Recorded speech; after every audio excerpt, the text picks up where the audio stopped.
Okay, I'm starting now. 1, 2, 3. Now, sir, honorable members will recall that the bill was introduced in the House of the People on the 2nd September 1953. It has had a long history, and in one form or another, it has been before the public since the end of 1949. In the statement of objects and reasons, the various stages through which the bill has passed since 1946 have been summarized, and I need not recapitulate on this occasion the circumstances in which the then Government of India took the decision in early 1946 to initiate an inquiry into the reform of our company law. I would remind honorable members that between 1946 and 1948, the entire field of company law was carefully reviewed by the two distinguished company lawyers who were appointed to recommend the broad lines on which the present act should be revised.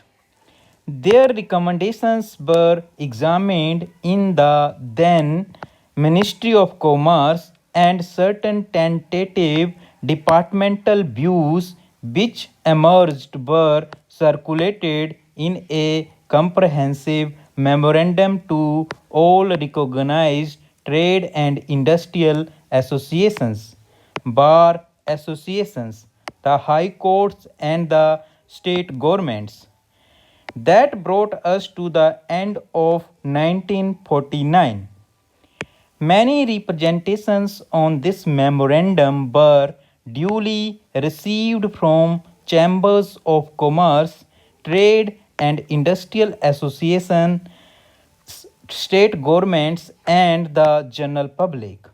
At the end of 1950, the Government of India appointed a committee under the chairmanship of Sri Bhava to go into the entire question of the revision of the Companies Act with particular reference to its bearing on the development of trade and industry in this country. This committee examined a large number of witnesses in many parts of the country and submitted its report in March 1952. This report again was circulated to all state governments, chambers of commerce, trade associations, high courts, and many other bodies.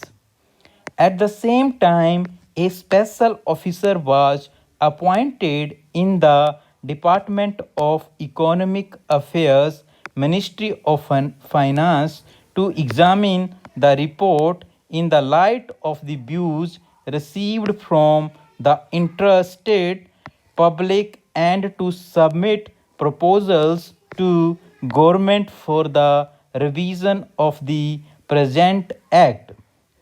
The bill now before the House is based largely on the recommendations of the Company Law Committee, modified in a few particulars. Honorable members will notice that so far as public relations go, the bill has covered adequate ground. In a measure like the Companies Bill, however, which covers the entire field of the operation of joint stock companies, the limits of consultation and discussion can never be exhausted, and I would like to inform honorable members that although the bill was introduced in Parliament over 7 months ago, Our officers have been engaged throughout this period in further studies and informal discussions with the interests concerned, and on occasions I have also participated in such discussions. I have also given some further thought to some of the issues arising out of the bill and propose at the appropriate stage to bring before the select committee any changes in the provisions of the bill which seem to me to be worthy of consideration in the light of this further examination. No honorable members will have noticed that the bill contains 6 clauses and 12 schedules. I think it is probably one of the longest legislative measures in recent legislative history, but its size might be regarded as misleading unless I make a few comments.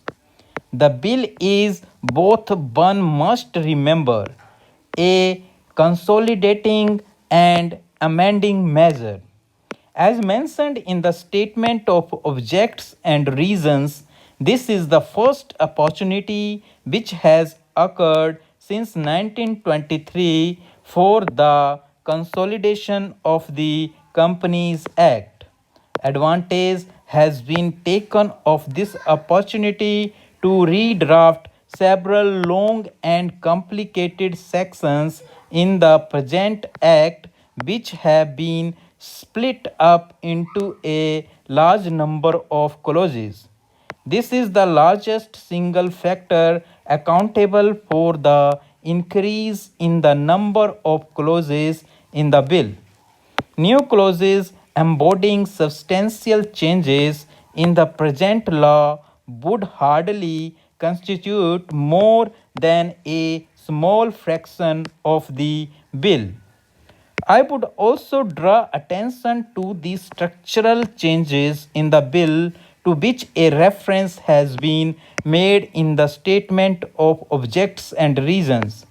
The redraft of the bill and the rearrangement of the existing chapters in the Companies Act in a more logical order have, I think, resulted in a noticeable improvement in the form of the bill, and I hope will facilitate better understanding and appreciation of the scheme.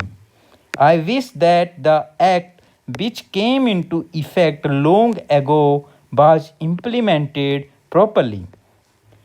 I know that the minister here is very earnest in implementing it, but unfortunately, his colleagues at the state level are disappointing him.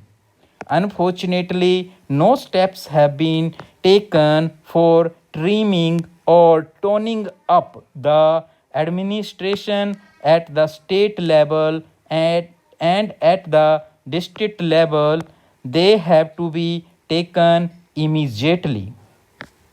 So these are 840 words. Thank you.